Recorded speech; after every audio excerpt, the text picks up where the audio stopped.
Buenas tardes.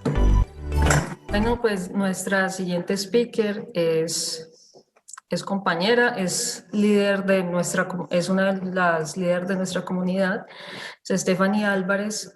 Ella estudió Ingeniería de Telecomunicaciones y actualmente está estudiando Ciencia de Datos como complemento a su carrera. Entre su área de interés es la aplicación de Machine Learning y Deep Learning en la agroindustria.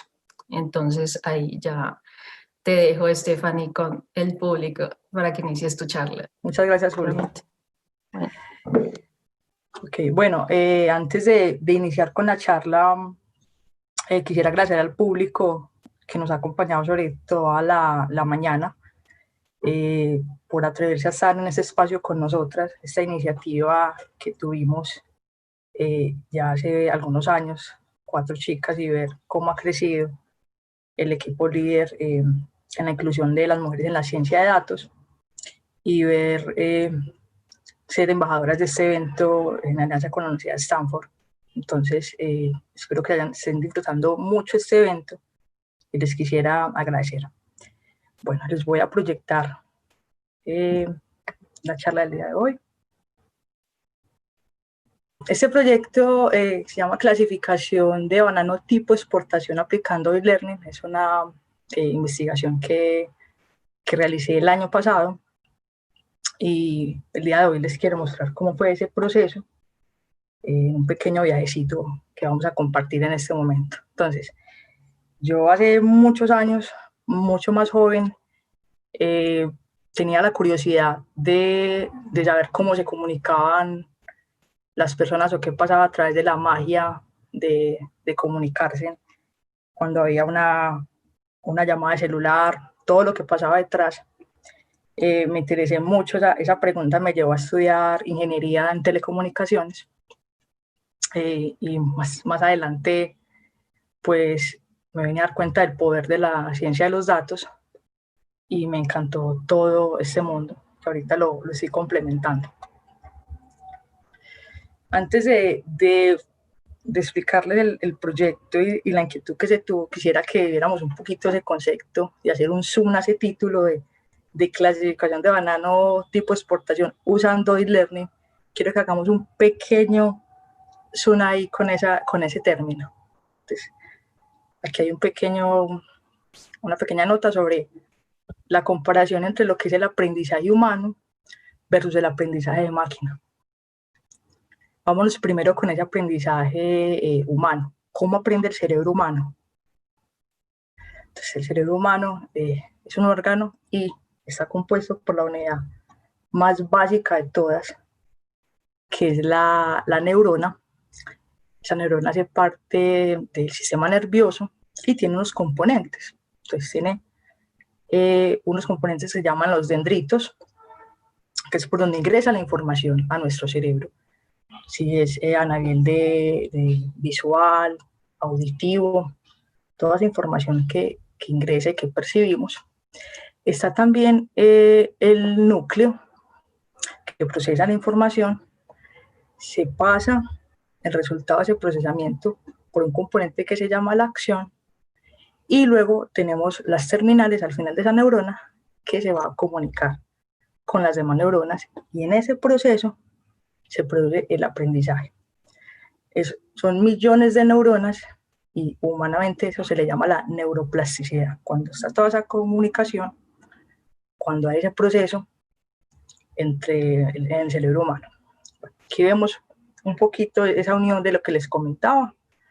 Una neurona le pasa a través de las dendritas la información a la siguiente y incluyen millones de neuronas. Así es que acá no se puede graficar, pero cada vez se van poniendo más grandes esos componentes. Entonces tenemos, para resumir, dendritas, núcleo, acción y terminales en el cerebro humano, ¿verdad?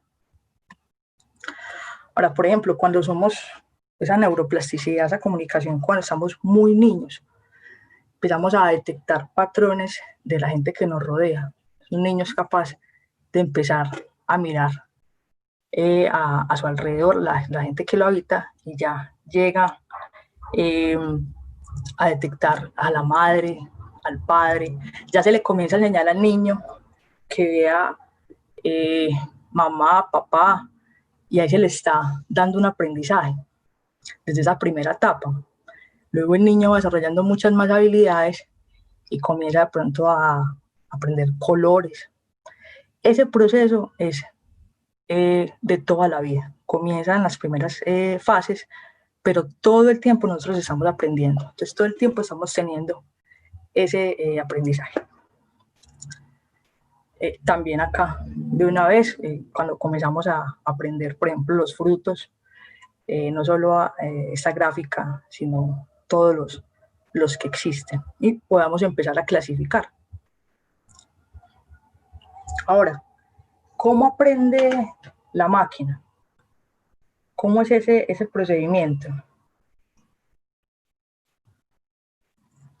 Entonces, basado en todo lo que son las redes neuronales, es una inspiración para todo el mundo de la computación. Si quiere aprender a diseñar, a crear, cómo una máquina puede aprender sin estar explícitamente programada, sin que haya un programador dándole instrucciones, sino que una vez se le ingresan los datos, ella continúa aprendiendo como lo realiza el ser humano. Entonces, todo este término de aprendizaje automático es inspirado en las redes neuronales del cerebro humano, donde también se van a tener entradas, se va a tener un procesamiento de la neurona artificial, que esta es la biológica, esta sería la artificial, unas entradas, unos enlaces, el cálculo acá es donde se modela, y una salida que me diga qué es. El término neurona artificial es un término muy, muy bonito, es poético, pero lo que hay acá detrás de todo esto es un nombre que se le da y es un procesamiento matemático. Entonces, le damos ese nombre inspirado en la biología del cerebro humano, pero en verdad estamos haciendo uso de un poder computacional y una matemática. Lo que les comentaba anteriormente, entonces está compuesto por las entradas, por unos enlaces, por el cálculo que se hace, que es el modelo, y nos va a decir entonces esa neurona artificial o ese aprendizaje de máquina, ¿qué es? Acá les traigo la misma imagen, que es como de clasificación de los frutos. Entonces, para las entradas, ¿qué sería? Ya artificialmente, no biológicamente. Sería entonces una entrada de imágenes que le vamos a decir a la máquina con muchas imágenes cómo va a aprender y cómo vaya a clasificar. Esos van a ser nuestros datos de entrada.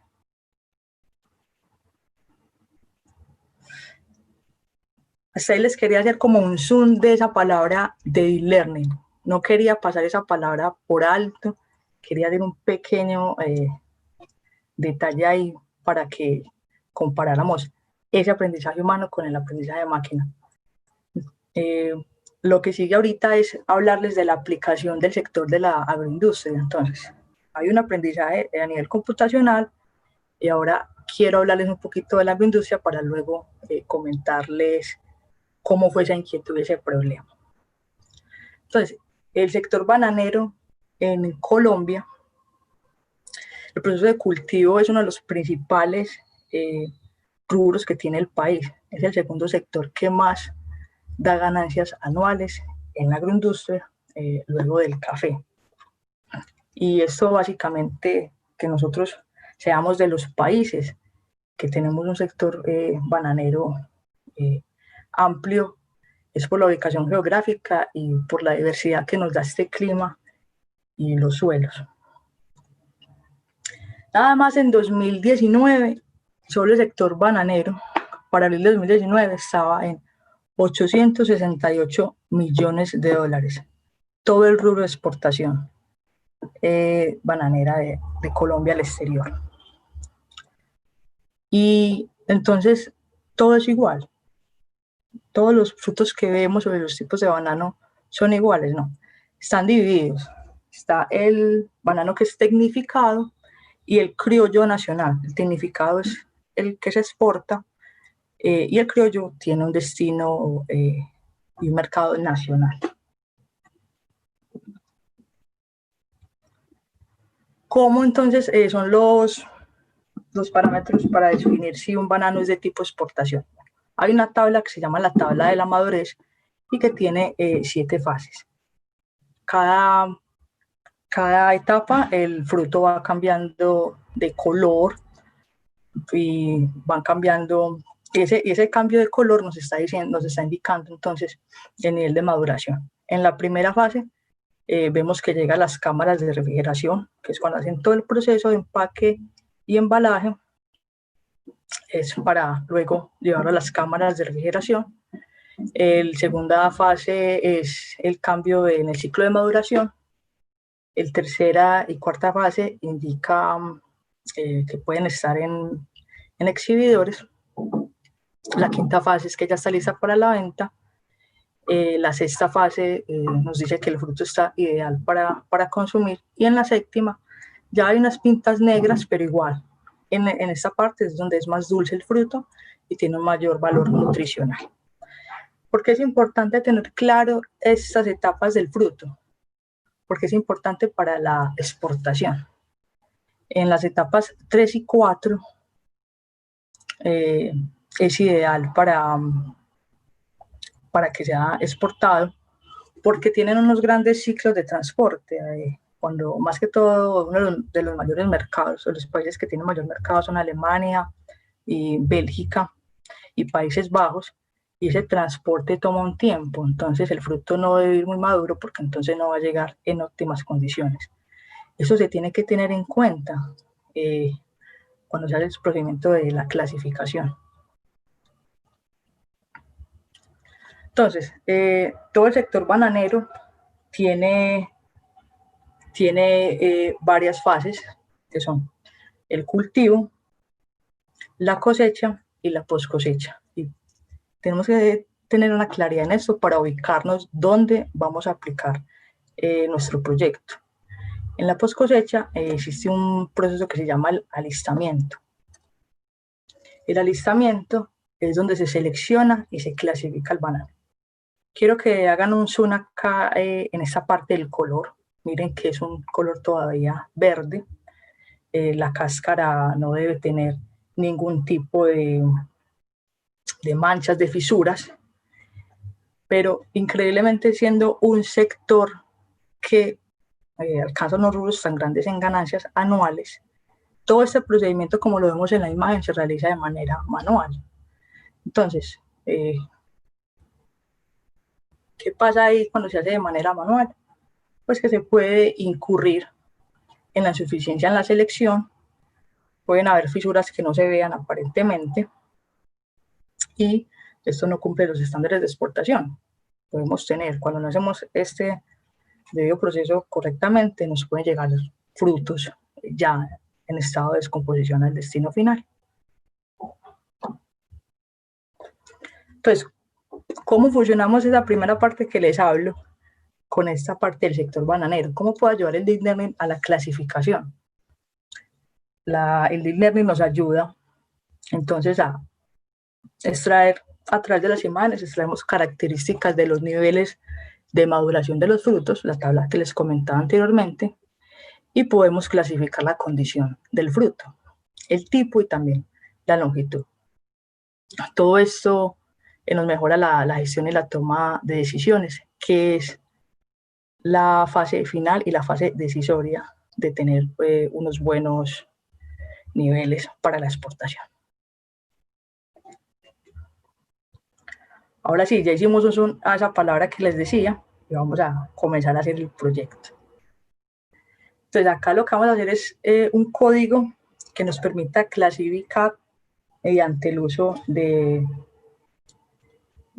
imágenes y haciendo uso de la técnica de aprendizaje profundo. ¿Qué fases vamos a ver en esta etapa? Vamos entonces a ver la importación de las librerías, vamos a obtener los datos, vamos a configurar el modelo Vamos a entrenar el dato, a evaluar y hacer las predicciones.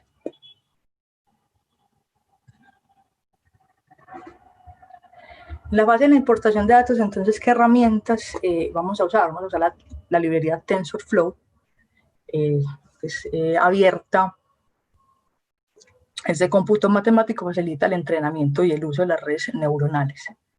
También vamos a hacer uso del código de programación de Python, y acá les dejo algunas, quise también mostrarles un poquito, no todo, pero sí un poquito de ese código para que vamos teniendo una idea de cómo se realizó. Entonces, la librería de TensorNet también es muy importante porque nos va a permitir traer ese modelo, ese cálculo matemático. Ahorita lo desglosamos mejor. Aquí me va a permitir comprimir con este H5PI grandes volúmenes de datos. Y estas ya son librerías de cálculo y gráficos. Entonces, estas son como nuestra caja de herramientas que vamos a usar.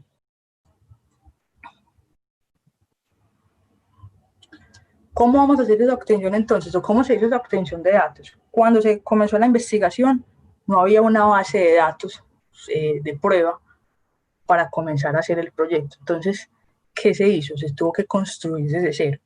Se usaron alrededor de 1.700 imágenes. Le dimos un formato de 224 por 224, es el tamaño, y usamos dos tipos de clasificación. Entonces, para entrenarlo le dijimos, los de tipo exportación van a ser frutos que tengan en colorimetría los niveles 3 y 4 en la tabla de madurez. Y los no aptos van a ser entonces esos bananos que van a tener fisuras, pecas, manchas, que ya no van a ser aptos para ese proceso. Esto lo hicimos en una gran base de datos. Luego, al modelo no se le puede de pronto pasar directamente las imágenes, sino que se agruparon en un formato que se llama H5.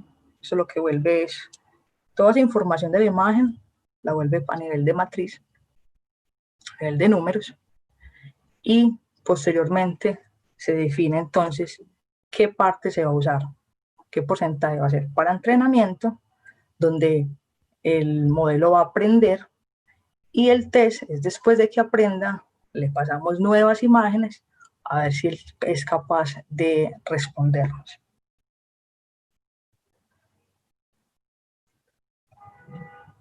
Listo. Entonces, después de que hicimos esta división, la hicimos en una, como les decía, en un formato que se llama H5, y acá podemos ver entonces cómo separamos entre entrenamiento y test. Vamos en la segunda fase, vamos para la tercera, que es configurar ese modelo.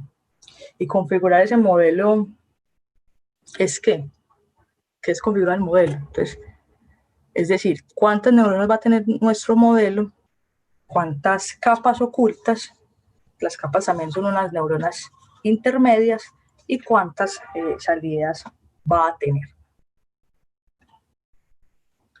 Ahorita les hablaba, les ponía solo una neurona a ejemplo de comenzar a ver el concepto inicial, pero eso la verdad no se da ni siquiera en el aprendizaje ni humano y mucho menos de máquina. El perceptrón, que es la neurona simplecita, tiene el nombre de perceptrón simple, y se empezó a usar en los inicios de todo lo que fue el deep learning o el aprendizaje profundo, pero la verdad, ese tipo de neurona de cálculo no resolvía problemas muy complejos. Luego, pues, con toda la investigación, se dieron cuenta de que debían agregarle mucho más cálculo a todo el procesamiento, y tenemos una estructura que agrupa muchísimas neuronas. Recordemos siempre cuando nos habla de neurona que son cálculos, y a esa estructura la llamamos el perceptrón multicapa. Esa es la que vamos a usar. Vamos a hacer uso del perceptrón multicapa. Entonces, yo le puedo tener acá, como vemos en las imágenes, varios colores y varias características del fruto, que son varias entradas. Tenemos varias neuronas que nos van a hacer el cálculo, y puedo tener muchas salidas. tenemos entonces una estructura de red llamada perceptrón multicapa. Pero bueno, tenemos que hacer ese cálculo desde cero, tenemos que comenzar a configurar. Pues no, hay unos modelos que ya están preentrenados, ya se han hecho pruebas con ellos, ya tienen un cálculo almacenado y nosotros podemos hacer uso de ese entrenamiento a través de un método que se llama transfer learning o transferencia de aprendizaje, que es a través de librerías. Yo le puedo decir a la red, use ya este modelo que ya tiene unos cálculos previos, depende de mi problema, ¿verdad? Entonces, el que se usó acá en este proyecto fue uno que llamaba ResNet 50, que es óptimo para entrenar conjuntos de datos pequeños. La verdad, 1700 imágenes no es un gran conjunto de datos. Y este modelo ya está entrenado, puede clasificar hasta más de 1000 categorías de objetos. Acá les traigo un pedacito del código a través de la librería de NES. Traemos el modelo preentrenado ResNet 50. Y cuando entrenamos el modelo, necesitamos también tener una supervisión, una evaluación. Entonces, la función de pérdida nos va a evaluar que también funciona nuestro modelo. Y si el modelo funciona mal y si no me está prediciendo bien, yo necesito comenzar otra vez a hacer un ciclo de recalcular eso. Y eso lo hacemos con ayuda del optimizador. Entonces, para este proyecto usamos una función de pérdida que se llama softmax y el optimizador es uno que se llama Add Optimizer. Pues cuestiones después de tiempo se los quería aquí mostrar. Es mucho más amplio el estudio y los invito a que exploremos en Tersoners la documentación oficial. Pero les quería mostrar que esas fueron las que usamos acá y fue la que mejor resultado me dio. Bueno, la cuarta fase entonces va a ser ese entrenamiento. ¿Cómo vamos a entrenar? Y entrenar es cómo va a aprender ese modelo. Ya después de que le configuramos el modelo, de que trabajamos con los datos, pues debemos entrenarlo, y entrenarlo es que él aprenda. Entonces, le vamos a pasar al modelo pequeños grupos de imágenes. Yo lo mencioné acá, lo llamamos pequeños batches, agrupados con las imágenes de entrenamiento inicial. Bueno, acá entonces comenzamos a evaluar el modelo y vamos a hacer un uso de algo que se llama la época. ¿Y qué es eso de la época o la época? Son los ciclos de aprendizaje. Yo no voy a tener un modelo, no le voy a pasar una información y al primer ciclo él me va a entrenar. Eso tampoco se presenta en el cerebro humano. Nosotros para aprender una nueva habilidad, tocar una guitarra, un violín, un nuevo idioma, son muchas las veces que debemos continuar estudiando y que el cerebro haga ese proceso de aprendizaje, que se logre lo que les mencionaba inicialmente, que es esa neuroplasticidad. Es lo mismo acá, aquí va a tener varios ciclos y en cada ciclo él va a estar midiendo ese proceso de aprendizaje y mejorándolo con ese optimizador. Entonces, estos fueron unos ciclos que nos dieron buenos resultados, pero no fue el primero, y donde vimos que obtuve mejores resultados fue con 15 ciclos. Y miren, por ejemplo, este costo. ¿A qué se referencia este costo? Hace el proceso entre más alto, la red entonces no va a estar aprendiendo tan bien, pero mira que a medida que voy haciendo el ciclo, ese costo me va bajando y voy teniendo acá, en ese ciclo número 15, un costo mucho menor. Eso me está diciendo que hay menos errores en ese proceso de aprendizaje, que se está optimizando y que la red está logrando identificar esa imagen que le estoy pasando, qué es y a qué hace referencia. También tenemos el desempeño del modelo final, que es un desempeño del 0.98, es un desempeño muy alto, pero pero no fue a la primera como les decía, fue después de haber hecho muchas pruebas, cuando ya le pasábamos imágenes aleatorias y él ya me decía, este sí es de exportación, este no es. Como les digo, esto no es así como a la primera, es todo un proceso. Bueno, ¿qué logramos entonces al finalizar? Pues que ya nuestra reaprendió, nos entrega una predicción y nos entrega la imagen.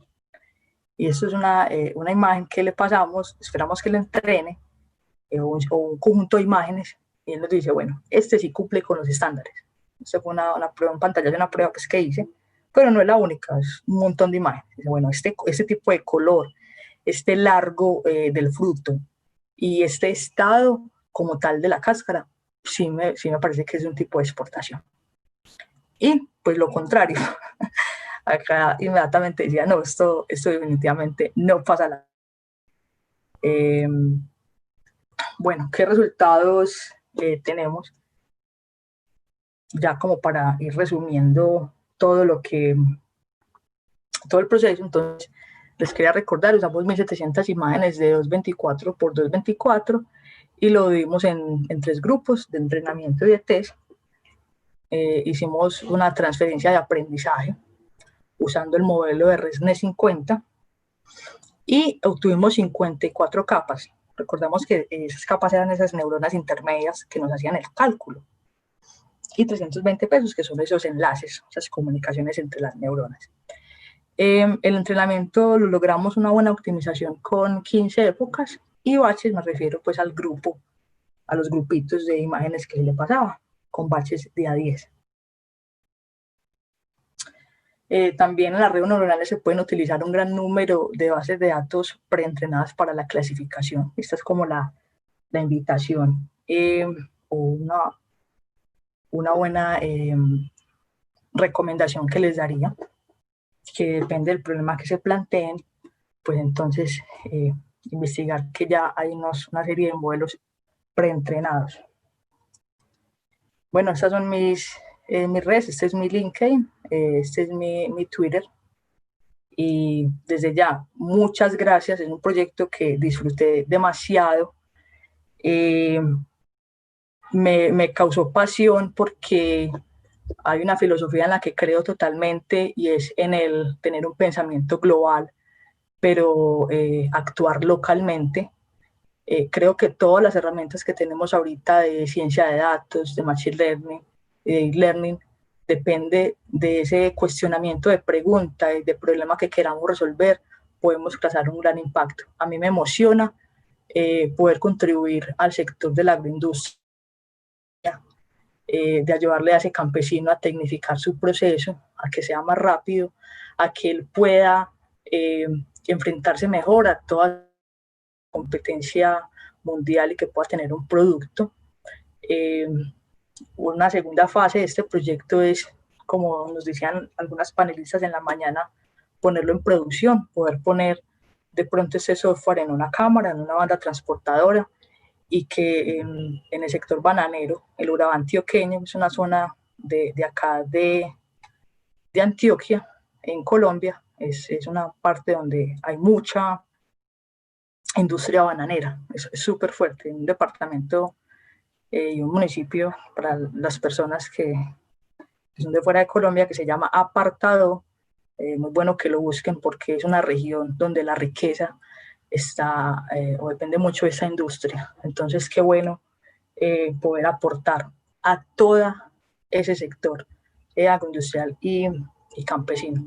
Muchas gracias por este espacio y bueno, los invitamos a que se sigan disfrutando de todo este evento. Steffi, muchísimas gracias por esta increíble presentación, está demasiado genial. Lo particular quiero decirte que estoy muy orgullosa de este trabajo, por lo que estás haciendo y no solamente la comunidad, sino también por pensar en el agro colombiano. Muchísimas gracias por pensar en esto.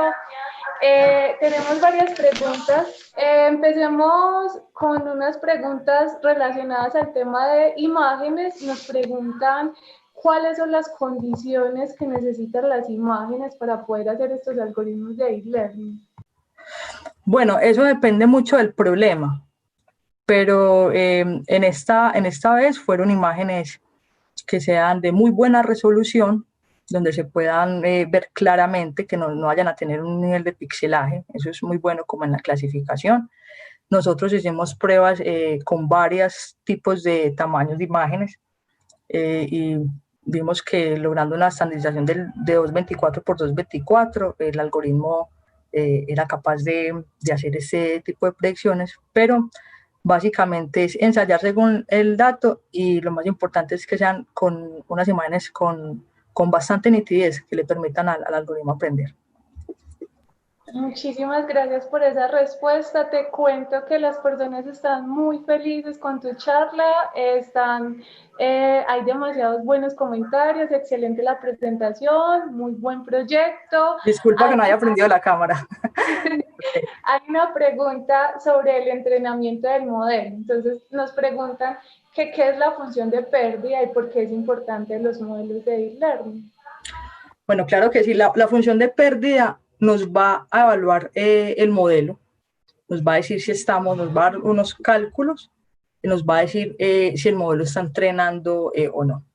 Es importante porque es quien nos dice cómo vamos y depende de cómo vamos, si es un porcentaje muy alto, entonces vamos a poder hacer unos ajustes en lo que les decía de la configuración del modelo, comenzar a jugar con esos parámetros como para lograr mejores resultados. Entonces es crucial, es como el teacher que nos dice usted va bien o usted va mal o qué es esto, ¿verdad? Entonces, bueno, esa es la respuesta. Sebi, muchísimas gracias. Acá están todos súper felices y aprendiendo mucho de ti. Ya finalicemos con una última pregunta para que no nos atrasemos en el cronograma. Háblanos Claro que un sí. poquito del costo, el valor de costo que tienen los algoritmos. ¿Cómo te fue con esos primeros entrenamientos? ¿Cómo te fue con ese proceso? Mal. Mal. Les cuento pues acá ya a nivel interno porque uno trae en los recibimos minutos un proyecto largo, pero yo te puedo decir que pasé una semana que no me tiraba nada el algoritmo, o sea, ni siquiera me tomaba las imágenes, unos costos altísimos y bueno, me di cuenta en ese proceso de aprendizaje que, por ejemplo, no habíamos configurado bien esa función de pérdida, que no habíamos configurado bien ese optimizador, que no le estábamos pasando buenos formatos al modelo. Entonces, los primeros costos, le puse a la persona que consultó, no, altísimos, y fue un nuevo sentarse, redescubrir, mirar cómo se estaban diseñando las cosas, asesorarme con doctores en el área de Deep Learning, con máster, y mirar todo el procedimiento. Entonces, es eso, me gusta contar que no es algo como que sale a la ligera, porque no es verdad, es una cosa de ir aprendiendo también del aprendizaje artificial. Estevi, muchísimas gracias en nombre de todas, estamos muy orgullosas. Yo estoy muy feliz de poder compartir este espacio de preguntas contigo. Gracias por compartirnos su experiencia y conocimiento en estas áreas de Deep Learning. Algunas preguntas se nos quedaron por ahí, pero te las vamos a hacer llegar para que las contestes, claro que sí. Y ya seguimos con la siguiente speaker. Muchas gracias. A ustedes, súper feliz de estar acá. Muchas gracias.